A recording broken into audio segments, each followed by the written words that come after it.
Warhammer 40,000 is set in a very grim, dark future setting in the 41st millennium. Basically, mankind is surrounded by this immense alien horde that's bent on its utter destruction. It has all the elements of really traditional fantasy, like orcs and that kind of stuff, but it's set far in the future where they all have guns. We really have taken the IP to heart. Relic has a strong history of working with the GW Warhammer 40,000 IP.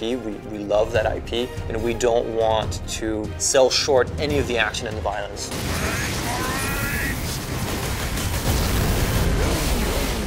In our game, you're sent down to one small planet that's an industrialized world designed to manufacture weapons of war. The orcs are there to get their hands on the warlord-class Titan. Titans are gargantuan beasts of metal, bristling with weapons that could level whole cities. And if the orcs can get their hands on these weapons, they could ravage countless worlds, and they would be a true threat to the Imperium.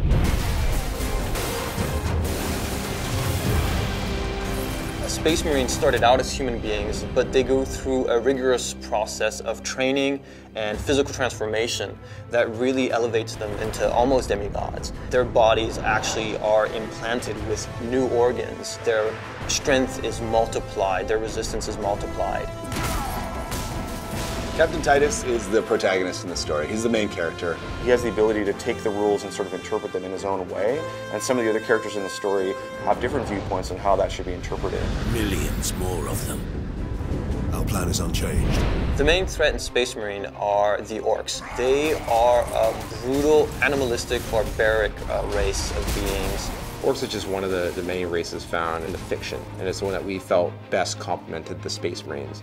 Space Marines are very serious, very controlled. The orcs are sort of messy, vicious, violent, so it adds a nice contrast. We have some which are like shamans. They have magical powers. We also have Gretchen.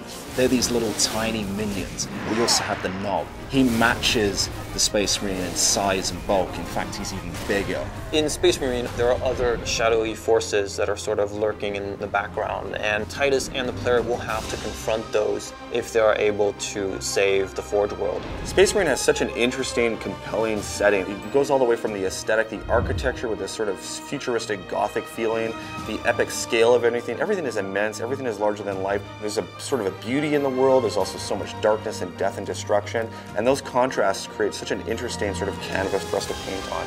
It's just a tremendous sci-fi fantasy universe. It's not just a simple story about an orc invasion of the Forge world. There's much more depth going on. There's lots of twists and turns in the story. There's betrayals. The action is amazingly intense. Really, anybody who likes science fiction, who likes any kind of blockbuster entertainment is going to love Space Marine.